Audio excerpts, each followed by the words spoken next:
Welcome back to my channel. So today gagawa na naman tayo ng bagong video, and this time I'm going to review this Kojie Sun Dream White Anti-Aging Soap. So itong soap na to is nabili ko siya sa Watson for the price of 69 pesos.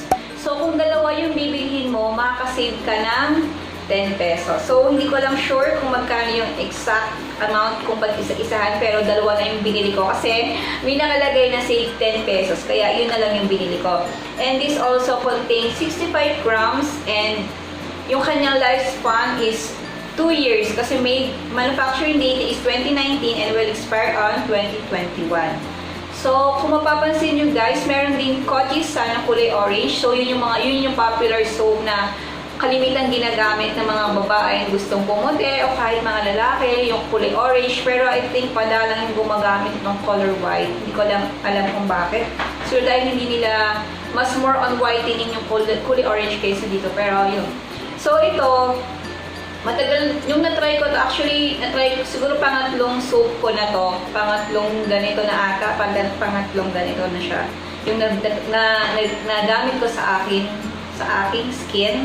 And pakita ko lang siya guys. So ito siya guys, actually isa na lang yung laman niya kasi nga yung isa is nasa CR na siya, ginagamit ko siya. And ito, matagal siyang maubos sa akin kasi nga basta sabihin ko sa inyo later kung bakit matagal niyang maubos guys. So basahin ko muna kung ano yung mga kiniklaim ni Kojie Sun Dream White Anti-Aging Soap. So ayan siya guys. So meron siya, of course, nakalagay dito is anti-aging. So, para hindi agad tayo tumanda, as in, ayan, combines with youth-regenerating properties of collagen and elasticin. So, yan, pampabanat din siya ng ating skin. And meron din siyang lightening effect of kojic acid. So, moisturizing and whitening properties of the product will leave your skin feeling revitalized, fresh, and younger looking. So, meron na siyang kasama anti-aging, collagen, elasticin, moisturizer, and whitening. So, hindi ko lang alam kung bakit parang madalang ang gumagamit tong Kojie Sun Dream White. So, kalimitan kasi ginagamit ngayon is yung kulay orange nito, which is super subok na talagang pampaputi, as in marami na nagpatunay talaga na nakakaputi yung kulay orange na to. So, ayan. Wala na, nag-try lang ako itong anti-aging. And simula nga nung na-try ko siya before, nagustuhan ko na siya kasi nga, so, sa mga hindi po nakakapanood ng mga previous vlog ko, kalimitan kong sinasabi sa aking mga previous vlog, meron akong sensitive skin, lalo-lalo na sa aking face. So, bihira ako makatagpo ng sabon na hihiyang sa aking face. Meron akong mga kalimitan pang body, hindi naman ganun ka-sensitive yung body ko. Kahit magpaiba-iba ako ng soap, okay lang.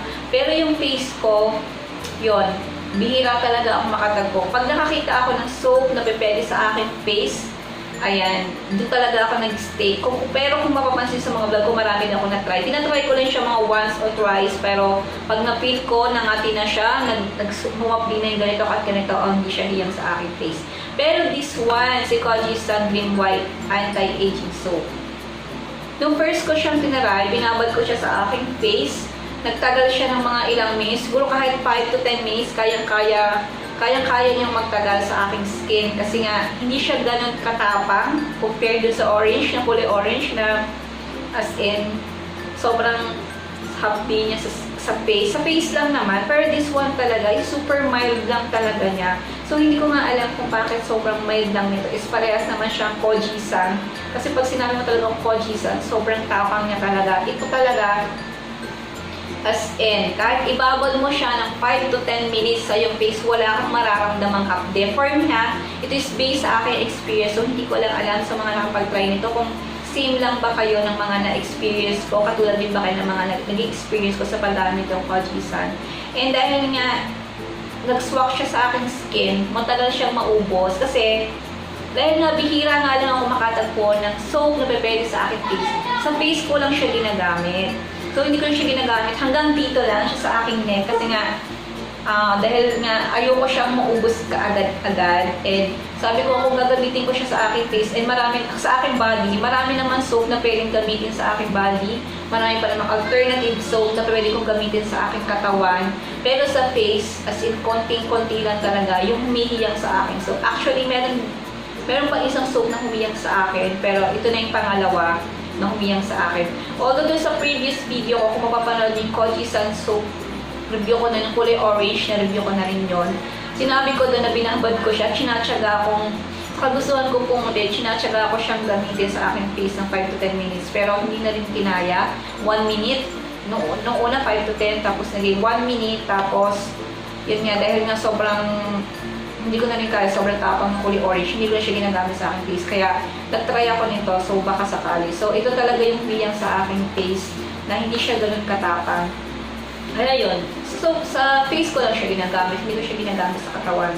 Kasi nga, sa katawan naman, hindi naman ako ganun ka-sensitive sa katawan eh. Kasi nga kahit anong soap, depende sa akin. Wag lang talaga sa face, as in talaga kahit mapa-moisturizer, mapa-facial wash, talagang yung face ko talaga, sobrang nipis lang kasi niya. Kaya madalang talaga ako. Kaya pag nakakita ako ng soap na babagay sa akin face, as in, yun na talaga yun.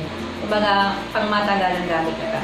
So, yun na nga, ang sabi ko dito kay Kojie Sun, sa mga sensitive na kagaya ko na naghahanap ng mga soap na pwede talaga to si Kojie Sun. Try nyo guys sa mga gustong mag-try na mga nahihirapang maghanap ng mga sabon na pwede sa mga may mga sensitive skin.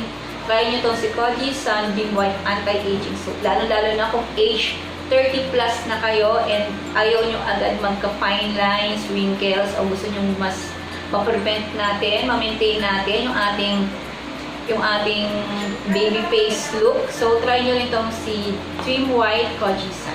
So, there you go guys. And yung smell niya nga pala, bago ko paalam, okay din yung smell niya. Hindi ako na-irritate, hindi nangati yung face ko. Wala akong naramdaman na any hapde or what, as in walang ganon, dahil nga super mild lang siya. And when it comes naman sa pampaputi, hindi ko masabi kung pumuti nga ako. Basta ako talaga, mapansin ko lang na hindi ako nangati, hindi ako nagkaroon ng anything na naramdaman na kahit anong okay na sa akin. Kasi ang pagpuputi naman, marami pa naman tayong alternative. Hindi lang naman pwede sa soap lang natin kunin yung mga whitening properties, pwede din sa mga facial wash, moisturizer, mga gano'n. So, okay na okay to sa akin si Kojie Sun Dream White Anti-Aging Soap. So, ayan guys, kung nagustuhan nyo tong video na to, please don't forget to subscribe and click the notification bell for more videos and updates. Thank you for watching. Bye!